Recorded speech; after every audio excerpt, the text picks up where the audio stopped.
Senhor Deus Todo-Poderoso, vamos dar início aos nossos estudos a respeito do Evangelho de Jesus, para que pedimos a assistência e proteção dos vossos bondosos mensageiros e do nosso anjo da guarda, a fim de que nos esclareça a inteligência e nos dê o discernimento necessário a nós, os encarnados, e aos nossos irmãos desencarnados, que aqui vieram com a permissão do Pai, para bem compreendermos o que vamos estudar. Rogamos a Jesus, o nosso mestre e guia, seja conosco e presida a nossa reunião. Em teu nome, Senhor, do seu bendito Filho Jesus, da nossa Mãe Maria, de Ismael e da irmã veneranda protetora desta casa, damos por aberta a reunião de estudos desta noite. Assim seja. Amém. Valei-vos da luz. Andai enquanto tendes a luz, para que as trevas não vos apanhem.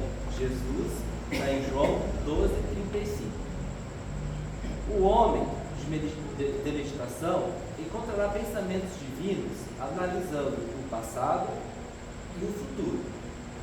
Ver-se-á colocado entre duas eternidades, a dos dias que se foram e a que lhe acena do porvir. Examinando os tesouros do presente, descobrirá suas oportunidades preciosas.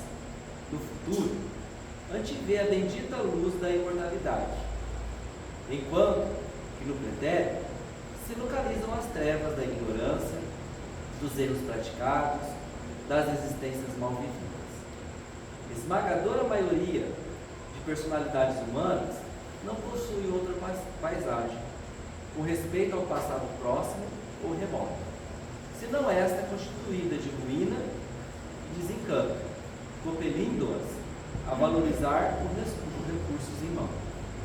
A vida humana, pois, apesar de transitória, é a chama que nos coloca em contato com o serviço de que necessitas para a ascensão justa.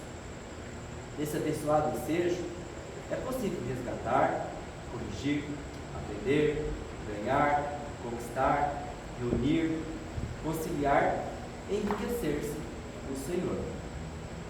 Refletir na observação do Mestre e aprender-lhes-ei do luminoso sentido. Andai enquanto tendes a luz, disse ele. Aproveitai a dádiva do tempo recebida no trabalho edificante. Afastai-vos da condição inferior, adquirindo mais alto entendimento. Sem os característicos de melhoria e aproveitamento no ato de marcha, sereis dominados pelas trevas, isto é, anulareis vossa oportunidade santa, tornando aos impulsos menos dignos e regressando, em seguida à morte do corpo, ao mesmo sítio de sombras de onde emergistes para vencer novos degraus na sublime montanha da vida.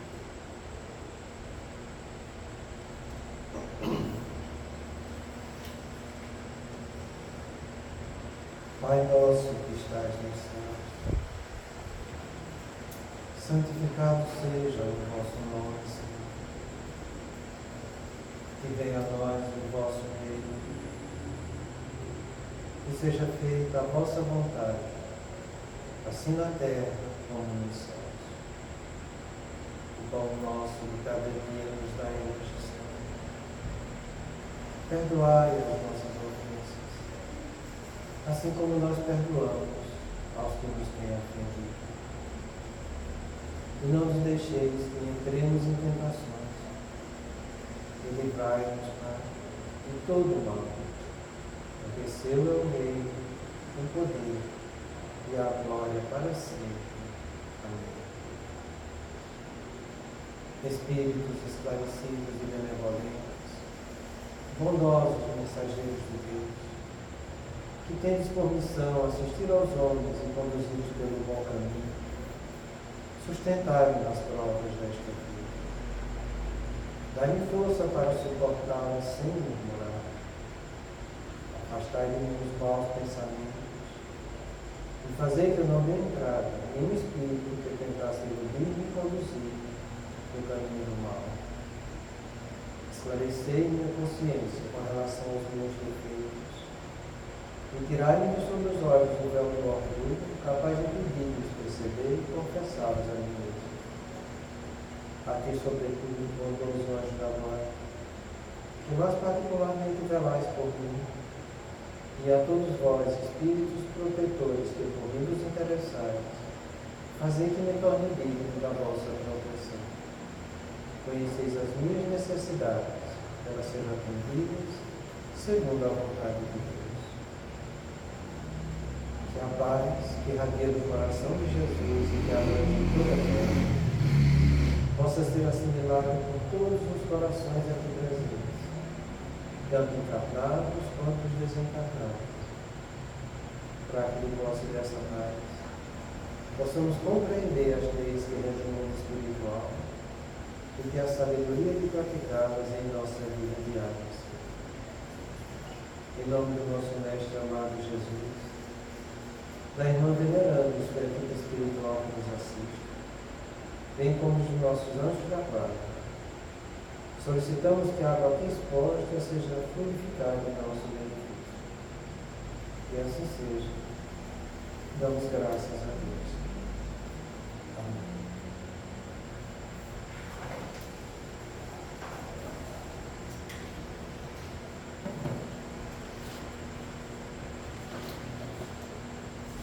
Boa noite. Então, olha nós aqui nessa frase de Deus. Eu estava pensando ali, tem algumas coisas que fazem parte da gente, sabe?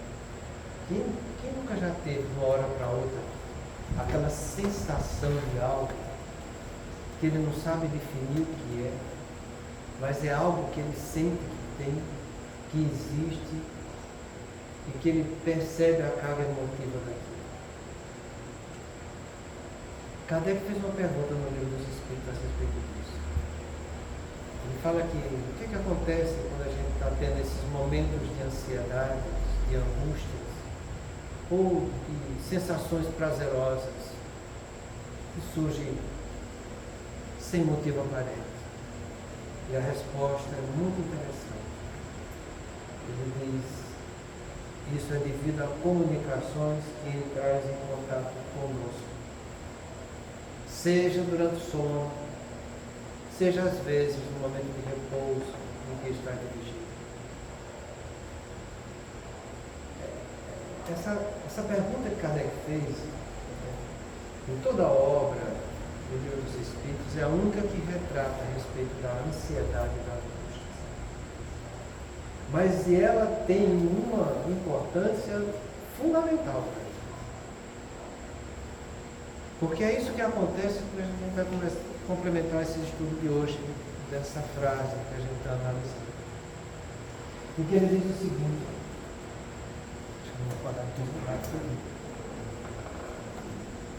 Conforme a constituição temperamental, que é um fator relevante importância, faz-se a parte, se tende a depressão, adentrando-se pela melancolia, em razão das mensagens telepáticas do mente e dos clichês mentais pessimistas que resumam do arquivo da inconsciência.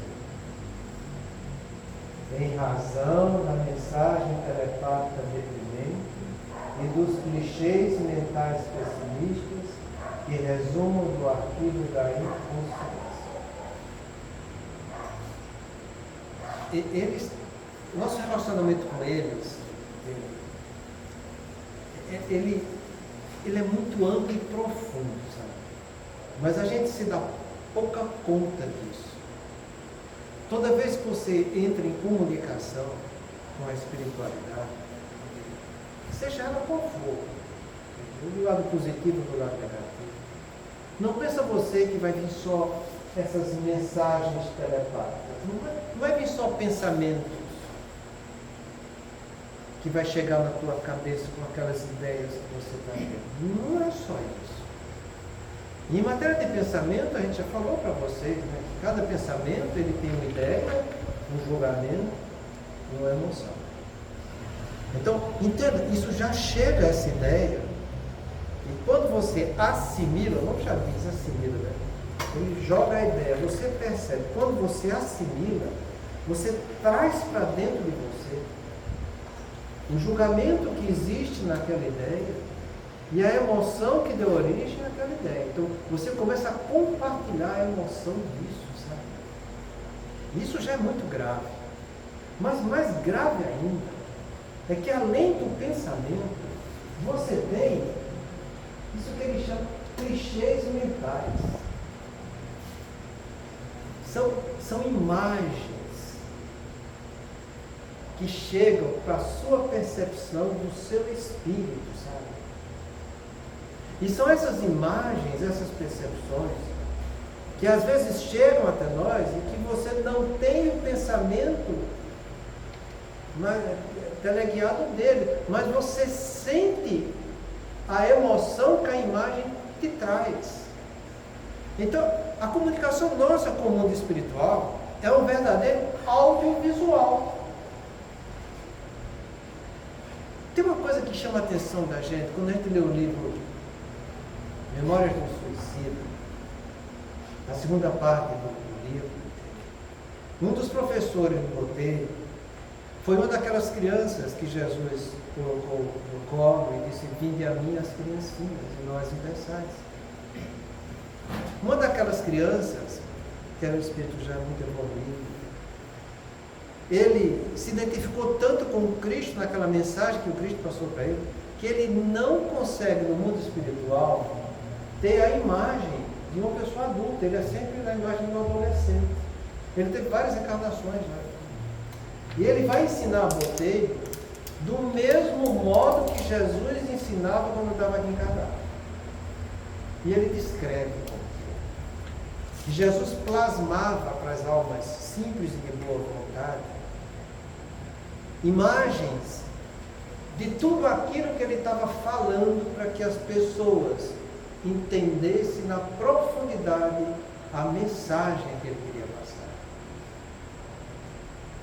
Jesus, nosso governador, ele não fez algo excepcional que só ele fez, não.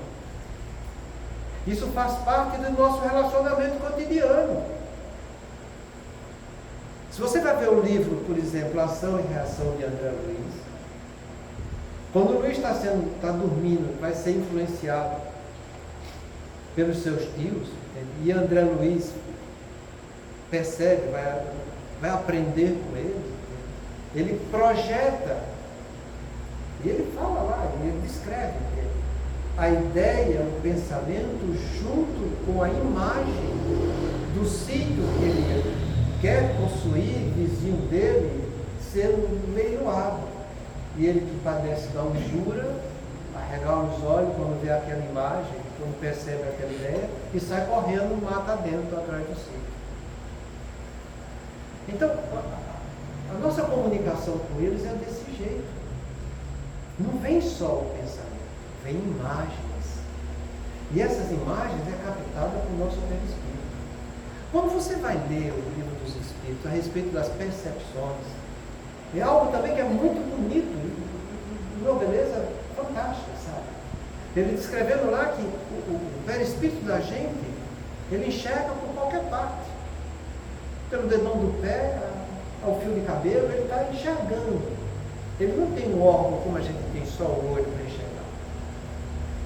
O nosso perispírito, ele vai escutar por todas as partes do seu corpo espiritual.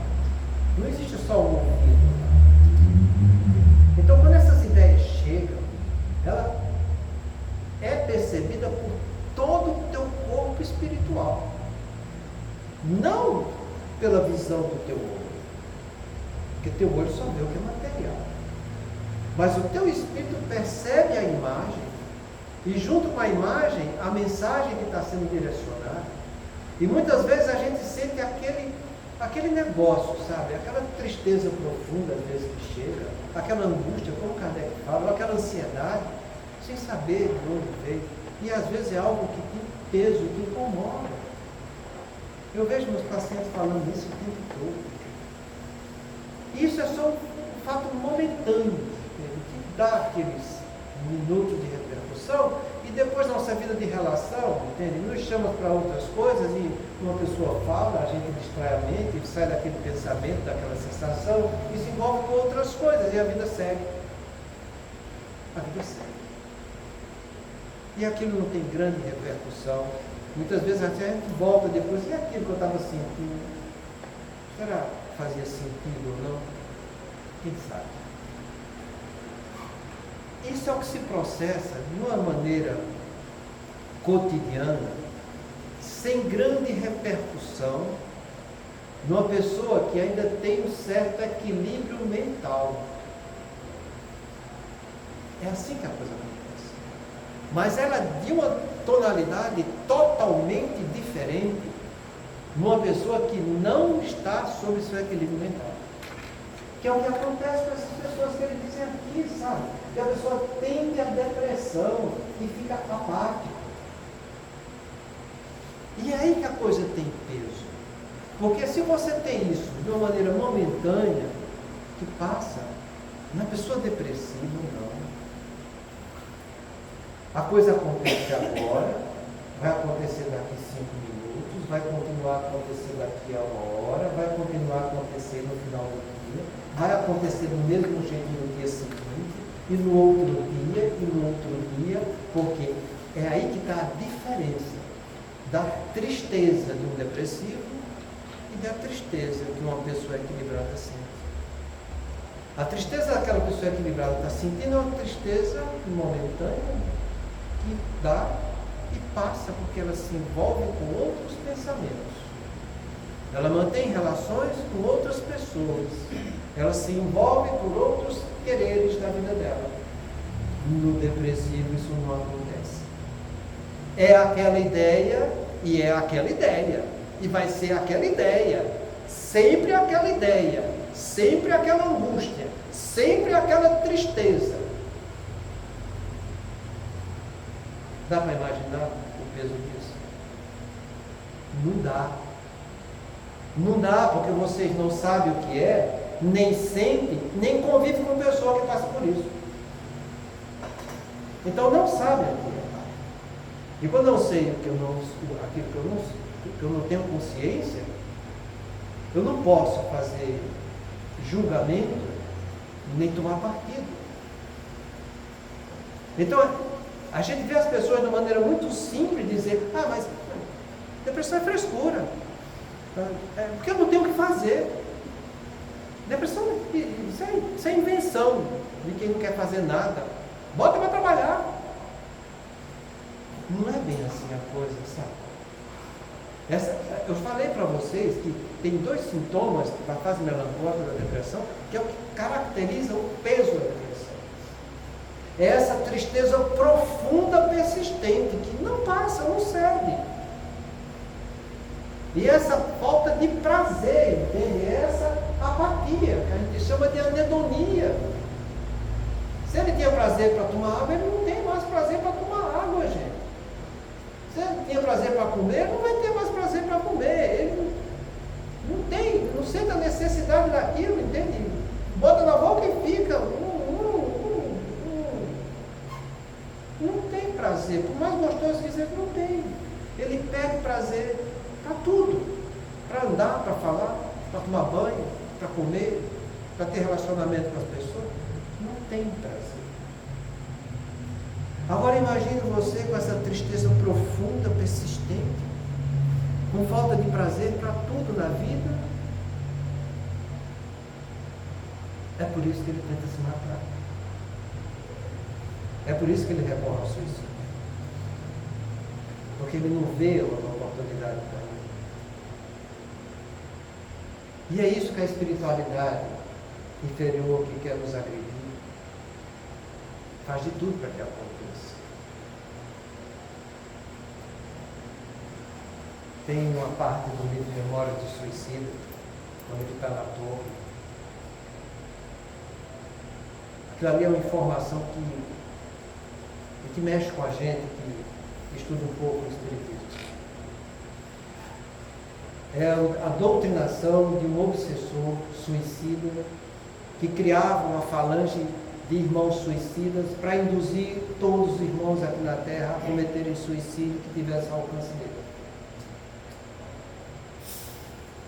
Fazia, eu acho que aproximadamente, eu não sei se é 20 a 30 anos que ele estava na torre, era 20, 3 anos, que ele estava na torre sobre a orientação de um espírito elevado para ser esclarecido, porque Maria tomou ele com todo o seu amor para trazer ele para o caminho do bem, em virtude de preces intercessórias de pessoas que o amavam. Até hoje, a imagem dele, que o Botelho descreve, saindo sangue do seu coração, foi a forma que ele se matou. E um dos motivos que Maria aceitou para o tratamento dele é que se ele saísse de lá, só a presença dele na espiritualidade inferior iria gerar um tumulto tão grande que várias pessoas poderiam cometer suicídio pelas falanges de suicidas que ele dominava e que estavam sob a sua guarda. Então não pensa você que a coisa é fácil tratar de quadro depressivo. Nem todo suicida é depressivo. Não, nem Existe todos. aquele quadro. Não, eu estou falando dos depressivos que chegam a cometer suicídio. Existem aqueles que cometem suicídio por desespero de Existe.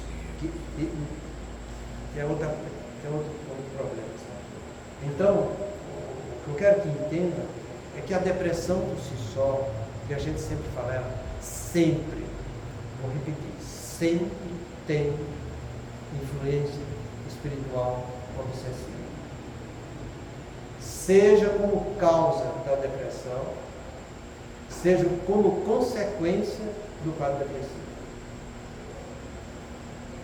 Já falei para vocês que a Organização Mundial de Saúde estima que 400 milhões de pessoas com quadro depressivo atualmente no mundo. Isso com informações que chegam até ela. Fora aqueles que têm os quadros depressivos e que não são diagnosticados e que também não estão fazendo tratamento. Então veja a gama de pessoas que padecem por isso. É difícil você olhar para uma família e dizer que ali não tem um componente familiar que padeça de um quadro depressivo.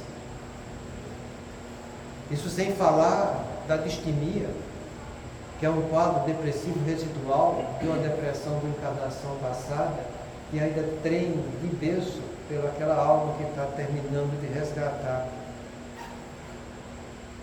as complicações do seu quadro depressivo, que é uma patologia também relativamente comum e que 90% delas já começam a desabrochar na segunda infância. Então são coisas muito graves que a gente está estudando. Tendo que a maioria dos quadros depressivos que não tem causa nessa encarnação, causa nessa encarnação, quer dizer, eu sou depressivo porque meu filho morreu, ou perdi meu emprego, roubaram meu carro. Quando não existe causa na depressão, na vida presente, fica esperto. Porque essa depressão é causada de fundo espiritual. E é aí que a gente tem que redobrar nossas atenções para saber tratar a pessoa e também os irmãos que a acompanham. Porque é como Kardec orienta para a gente a respeito de depressão. A gente tem que tratar o conjunto da coisa e não tratar só uma coisa. Tem que tratar o que está padecendo do quadro obsessivo e aquele que está gerando o quadro obsessivo. Entenda que a coisa se estabelece dessa maneira que a gente está estudando. Tudo começa com um simples pensamento que a pessoa sabe que o outro vai aceitar e que a pessoa inadvertidamente geralmente assimila aquele pensamento. E depois que assimila, mantém o intercâmbio mental, e depois do intercâmbio mental vem os reflexos da interferência, que são as doenças que a gente está atendendo. Agora, compreenda uma coisa, sabe? Quando o irmão chega do mundo espiritual a manter esse intercâmbio mental negativo com o seu hospedeiro, ele vai projetar nessas mensagens telepáticas, nesses clichês dessas visões, mais ou menos que alguém fala aqui. Se existe tendência à depressão em virtude das experiências negativas das encarnações anteriores, as lembranças emocionais retornam do inconsciente e a doença ressurge de forma mais rápida.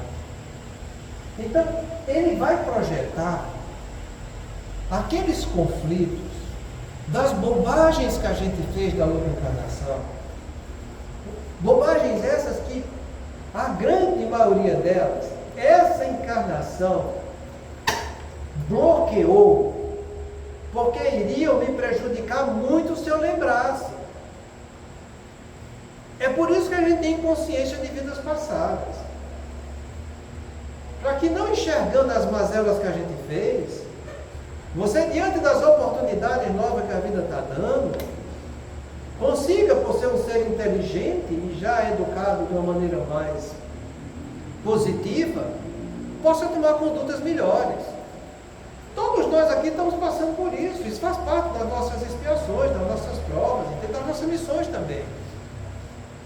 Então a gente vem imbuído desse propósito. Eu não lembro na cognição que eu fiz, mas eu passo por experiências que vão me trazer lembranças afetivas. Eu não lembro a consciência da coisa, mas eu lembro a emoção que a coisa está me dando. É por isso que às vezes a gente está passando por um momento, visitando alguma coisa que a gente olha assim, que nunca foi nada, mas eu tenho a sensação que eu já tive aqui. Eu tenho a sensação que eu já escutei isso. Eu tenho a sensação que essas sensações são lembranças afetivas. Então o que é que esses irmãos fazem? Eles sabem da nossa vulnerabilidade pelos erros que a gente cometeu. E depois que o intercâmbio chega, ele vai fazer eu lembrar não só o que ele está falando para mim, daquela vulnerabilidade que eu tenho, mas mostrando as ideias, as imagens do que eu fiz ontem e que deveria ficar ocultas hoje. Aí você diz, eu não estou percebendo pelos olhos, não está, mas você percebe pela afetividade, você lembra da coisa, aquilo te angustia, aquilo te causa tristeza, e uma tristeza que você não sabe de onde vem. Então é uma lembrança emocional. Emocional que não é dessa vida. Você definitivamente não sabe do fato. Você fica com a angústia da sensação. Da emoção que aquilo te causou e que ele está querendo que você reviva hoje, para que você se condene novamente. É assim que acontece nos quadros depressivos, gente. Esse quadro depressivo, as pessoas dizem que é frescura, que é falta de trabalho. É por isso que eu falo para vocês, a maior de todas as ignorâncias é eu tirar a conclusão daquilo que eu não conheço. Conhece agora o que é uma depressão do ponto de vista espiritual? Imagina você, enquanto está encarnado, ocupando a carne aqui, está até certo ponto um pouco bloqueado, porque a carne bloqueia. E quando você dorme? E quando você dorme? Você vai ter que participar do mundo espiritual. Que ele vai estar lá do teu lado, ó, lembrando todas essas emoções, através de ideia, falando para você e mostrando a imagem, porque lá você não tem como fugir. Você entende por que é que o depressivo tem distúrbio de sono? Porque muitos têm medo de dormir. Que tem muitos que começam a dormir e acordam de sobressalto sem saber o que estava acontecendo. Já aconteceu com você de dormir e acordar assim? Parece que eu estava caindo num buraco. Você não estava caindo num buraco, você estava voltando precipitadamente com medo do seu corpo. A sensação é que você está caindo num buraco, não está caindo no seu corpo.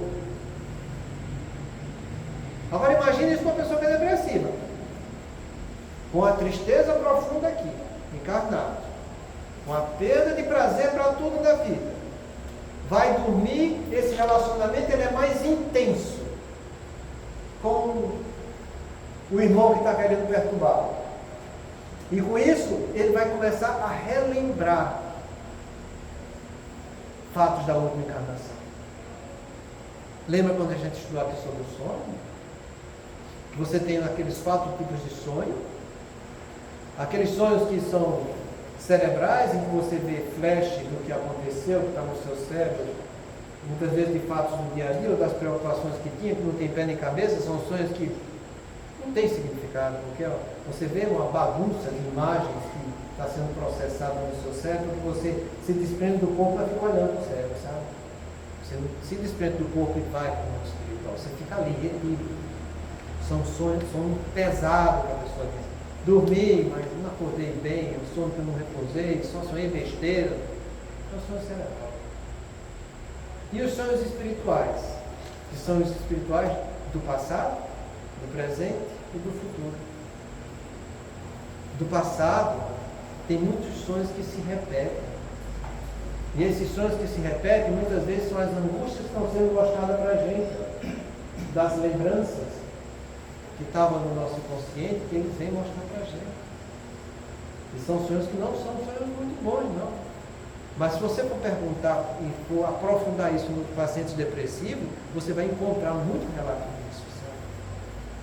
Então compreenda que tudo começa com um pensamentozinho que você acasala sabendo que é negativo. E está o tamanho da confusão. Você tendo ter lembranças emocionais que retornam do inconsciente. E a doença ressurge de forma mais grave. Em vez de corrigir os erros de ontem na encarnação, eles terminam sendo intensificados. A gente vem para corrigir, vem para se melhorar. Tem essa esperança aqui na Terra como Mercúrio. Sabe que a gente vai ter de conviver com o contrário. Sabe que esses irmãos vão se aproximar da gente. A gente sabe que está preparado para poder fazer as coisas. Mas quando chega aqui, que os apetites da carne despertam instintos em nós, esses instintos que são reflexos de encarnações anteriores, entenda, que são reflexos de encarnações anteriores, eu começo a fazer de uma maneira inconsciente justamente aquilo que eu não deveria fazer, mas deveria corrigir. E eles estão sempre por trás disso. Então, é assim que a coisa se processa, sabe? E que a gente precisa ter essa noção para que a gente possa ajudar as pessoas que estão passando por isso. Porque não existe idade prevalente para que comece um quadro depressivo. É como diz na minha terra, é de mamando a caducando. Você vê crianças, adolescentes depressivos, tanto que o grau de suicídio está aumentando cada vez mais, como a gente tem visto isso nas estatísticas. Você vê a mesma coisa nos idosos e nos velhos. Velhos também se matando por quadros depressivos. E quando não é essa tristeza grave, né? Vamos dizer assim, só aquela angústia, só o início. Aí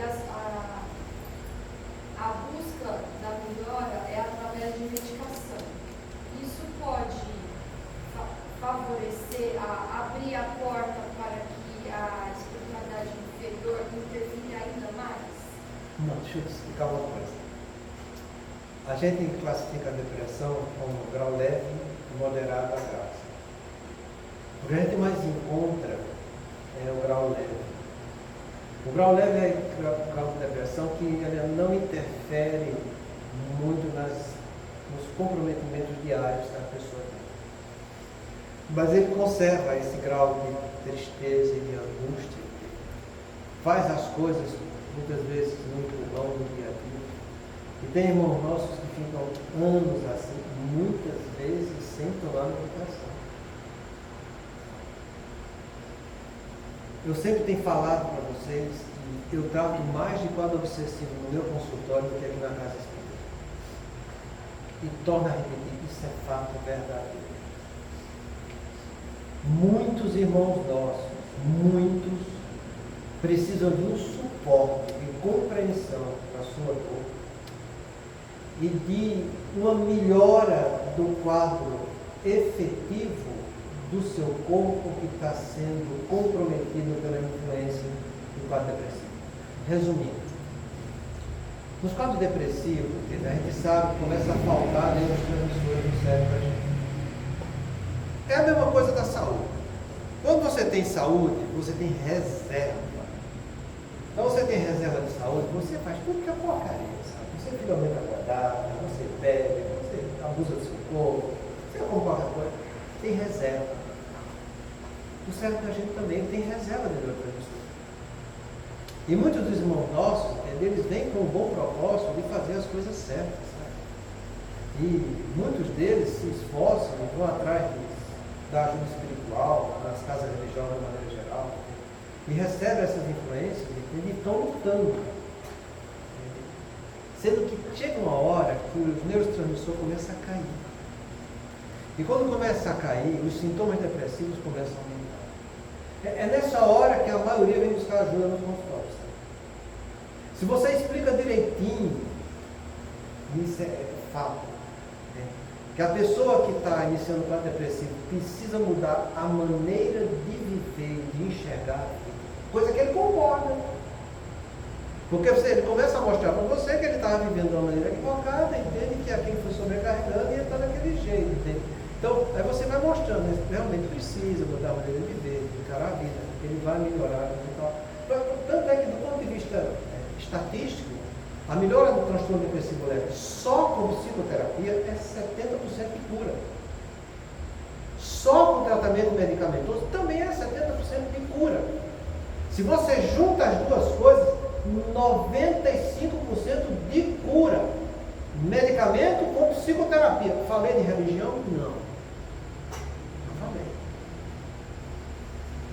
Então, 95% das pessoas vão curar. Muitas vezes você dando uma medicação e mostrando a direção, a pessoa vai embora.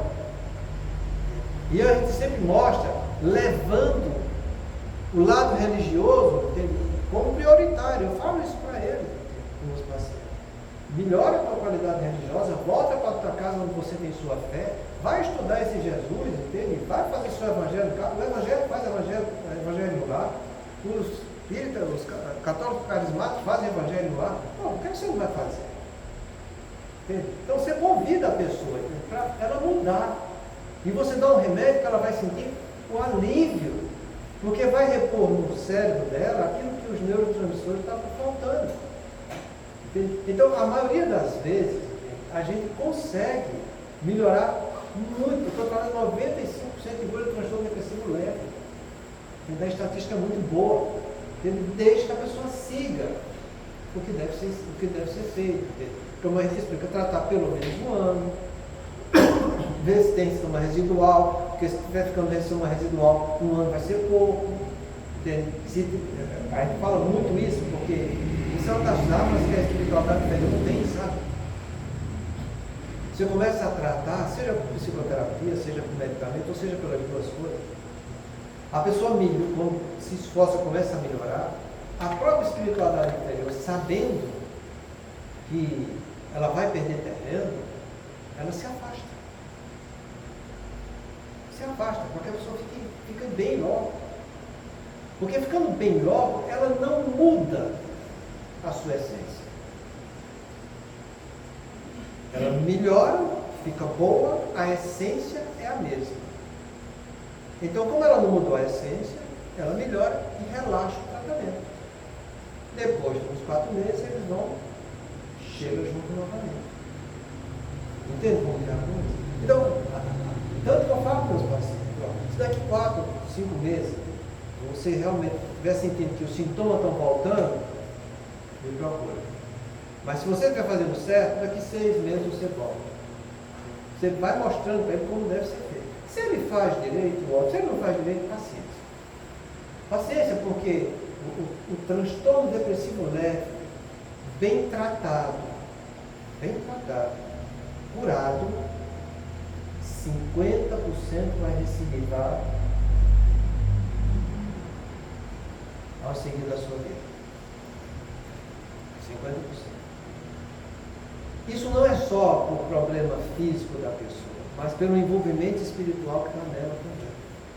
Muitos melhoram, se fortalecem, começam a fazer as coisas certas, sabe? E depois começam a vacilar novamente. E a coisa volta. E volta, e toda recrudescência de doença ela é sempre pior. Sabe? Então, não é difícil tratar as coisas no começo. O mais difícil é o paciente ter adesão ao tratamento. Isso é que é o mais difícil. Agora, a gravidade disso tudo, as pessoas não sabem. Porque elas estão jogando todas suas encarnações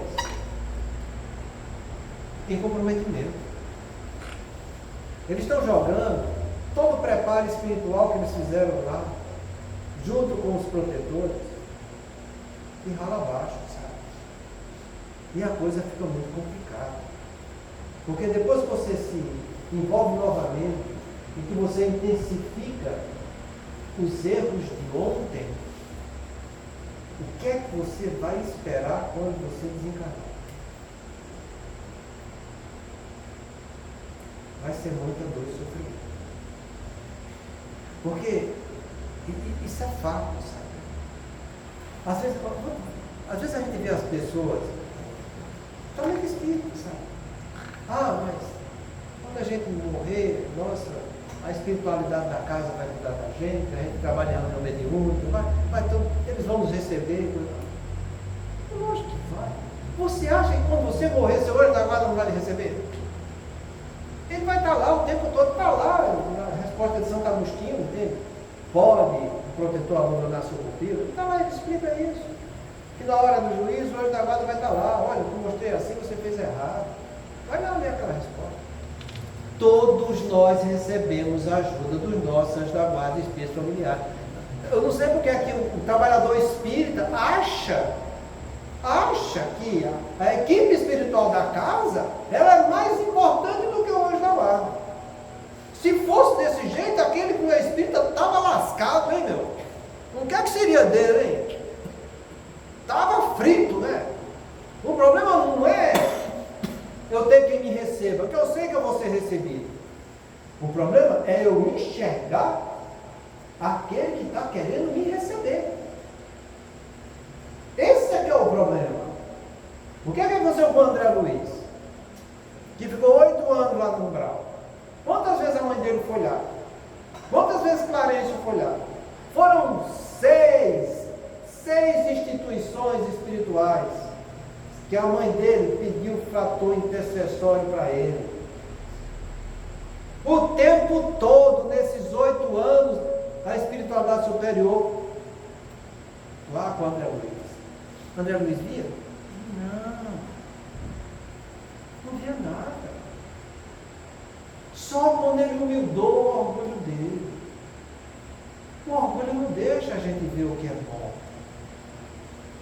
Você acha que você, com seu orgulho ferido, sofrido, e às vezes rebelde, que é pior, vai conseguir ver isso? Não vai.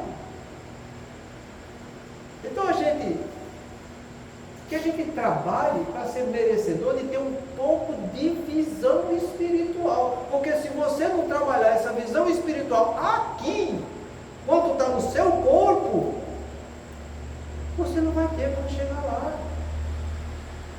É difícil de entender isso, gente. Você passa aqui 70, 80 anos na carne, curtindo só carne por carne. O olho da cara com os olhos da cara aqui, está entendendo? Aí vai morrer e vai ter visão espiritual superior. A morte continua o que na vida eu construí.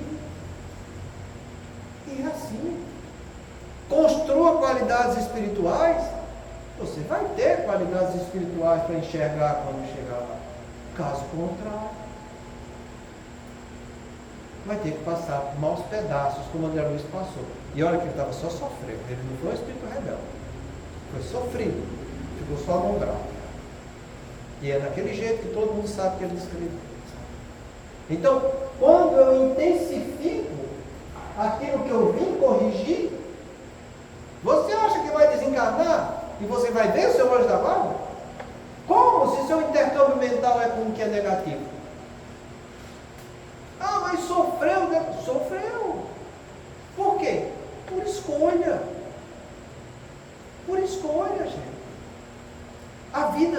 será uma escolha. Escolha o bem, trabalhe no caminho do bem, que vai dar tudo certo. É aquela famosa frase que eu gosto tanto de repetir, e porque quanto mais eu repito, mais ela vai ficando viva dentro de mim, para que eu não esqueça dela. Porque nessa vida, quem não sofre? Pois o Espírito sofre por todo o mal que faça, ou que dê causa que aconteça, por todo o bem que deveria ter feito e não fez, e por todo o mal que decorreu de não ter feito esse bem. É aí que está a causa do nosso sofrimento, e do sofrimento de todos, encarnados ou desencarnados. O único caminho que Deus fez para os filhos dele foi o caminho do bem, fazendo o que é bom, útil, fazendo o que é lícito, verdadeiro, fazendo o que é justo, dando a cada um o que é de direito, que é cumprir o seu dever, fazendo aquilo que é valioso do ponto de vista moral, do contato entre nós aqui encarnados. É para isso que a gente foi feito. Trabalhe nesse caminho, se esforce. Todo o bem do universo vai estar do teu lado. Agora imagina um universo que sempre existiu, onde existe muito mais o bem do que o mal, você se integrando com esse universo. Faça o bem, não faça seu desejo, cumpra deveres, não vá atrás do que é gostoso, do ponto de vista material, porque aí você termina se comprometendo. Então o que acontece é isso que a gente está fazendo. Lembranças emocionais que retornam. E retornam não só com ideias e pensamentos que nos chegam, mas com flashes de imagens que retratam aquilo que não é uma imagem fictícia, é uma imagem do que você viveu com ele, dos pontos que você falhou, que você se comprometeu diante da lei de Deus, que ofendeu o próximo, e aquilo te toca na tua afetividade. Por isso que a tristeza é grande e é imensa. É uma tristeza hoje, daqui 10 minutos, daqui um dia, é como se não tivesse fim. É daí que nasce o desespero. Então o que é que a pessoa tem que fazer diante disso? Olhar e ter bom senso. Esse bom senso depende do esforço de cada um. É você saber que pessoas que te amam, que estão querendo o teu bem, estão trazendo coisas novas, boas e positivas para você. Valoriza o bem que está ao teu lado e não o mal que te castiga. Saiba olhar para o teu pai, para a tua mãe e saber que eles querem o teu bem, que eles falam pelo seu bem, que estão procurando lhe chamar para atitudes aqui na terra que é para o seu bem, e você faça porque você sabe que aquilo ali é certo, e não porque você tem desejo, e não porque você tem vontade, não, você vai agir com bom senso. Eu estou ruim, pedi a vontade, não pedi, mas eu preciso comer para viver, então eu vou comer. Se eu devo comer, por que eu não vou comer? Puxa para o dever. Não puxa para as suas necessidades, porque ele vai estar atuando justamente das suas necessidades, das suas emoções. Puxa pelo dever. Qual o dever que as pessoas têm aqui na Terra? É ficar sem tomar banho? Não, todo mundo toma banho, tá não. Se é meu dever, por que eu não vou fazer? Vou fazer o que é negativo, sabendo que é negativo? Eu sei o que é bom, eu sei, minha ideia é boa, eu sei o que é certo e o que é errado. Não é triste tudo que eu estou dizendo, é triste. Mas eu não tenho um pai que me ama? Eu não tenho uma mãe que luta comigo? Eu não tenho uma mãe que me deu a vida, que me deu esse corpo, que me alimentou quando eu não podia? Olha para o bem todo que a vida te fez. Sai da ideia negativa. Muda de intercâmbio mental. É aí que está a beleza da coisa. Mudando de intercâmbio mental, isso aqui, desaparece. Você precisa tomar a decisão, porque o problema é seu. são de encarnações passadas. Não é do teu pai, não é da tua mãe, não é da vida, é da tua encarnação passada. É você que tem que se redimir. Chame você para a responsabilidade que está ao seu alcance. Porque só assim você vai vencer as dificuldades da vida. Nós viemos para esta encarnação para cumprir deveres. A gente não veio para fazer o que quer. A gente não veio aqui para fazer o que pode. A gente veio aqui para fazer o que deve. E é isso que Deus espera dos filhos dele. Cumprir deveres para chegar até ao coração dele. É para isso que Deus nos deu a razão. Para que trabalhando ela nós possamos corrigir as nossas emoções, fazendo escolhas melhores na nossa vida. Então quebra o intercâmbio mental. Está ao teu alcance fazer isso. Chegou a ideia negativa, você não sabe que é negativa? Se você sabe que é negativa, você sabe qual é a positiva. Faça a positiva. Mas eu não estou com vontade. Ninguém está perguntando se está com vontade ou se não está. O dever é teu. Não é do outro. Então, qualquer pessoa com transtorno depressivo leve, qualquer pessoa é acessível a um diálogo edificante, em que a lógica venha prevalecer, desde que você saiba manter esse diálogo. Daí a importância que existe do tratamento psicoterápico. Porque é ele que vai fazer a pessoa acordar pelo menos 1 a 2 vezes por semana, durante esse tratamento, para as coisas que estão ao alcance dele e que ele deve fazer. Se a pessoa vai por si só, se a família ajuda, tudo bem, vai lá que seja, entende? Se está difícil, vai fazer terapia, vai tomar seu remédio, mas não vai fazer do remédio uma muleta para que você continue fazendo as coisas erradas que fez até então. Porque você vai estar jogando fora uma grande chance de tratamento e de cura para você. A influência existe? Existe. Por uma opção sua. Do mesmo jeito que você tem uma opção para escolher o negativo, tem uma opção para fazer o positivo. Mostre que você quer realmente se melhorar, porque o benefício é seu, não é do outro. A edificação é sua.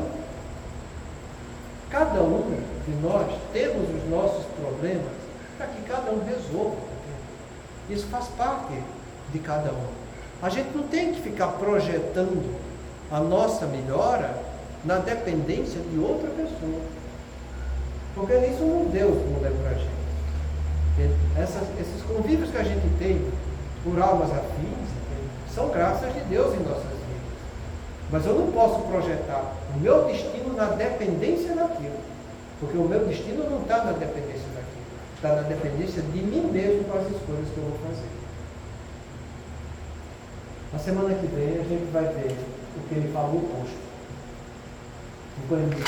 No sentido oposto, se é dotado de constituição nervosa excitada, quer dizer, o temperamento, torna-se agressivo, violento, em desarmonia de atitudes, explode por nômades, quer dizer, coisas significantes, do que logo se arrepende, expondo a aparelhagem psíquica e os nervos a alta carga de energia danificando os sensores e os condutores nervosos, com singulares prejuízos para a organização física e psíquica. E é aqui que a coisa começa a ficar mais comprometida, como você estava falando, quando existe esse comprometimento, tanto do ponto de vista mental, quanto do ponto de vista estrutural do nosso cérebro. Muita paz a todos.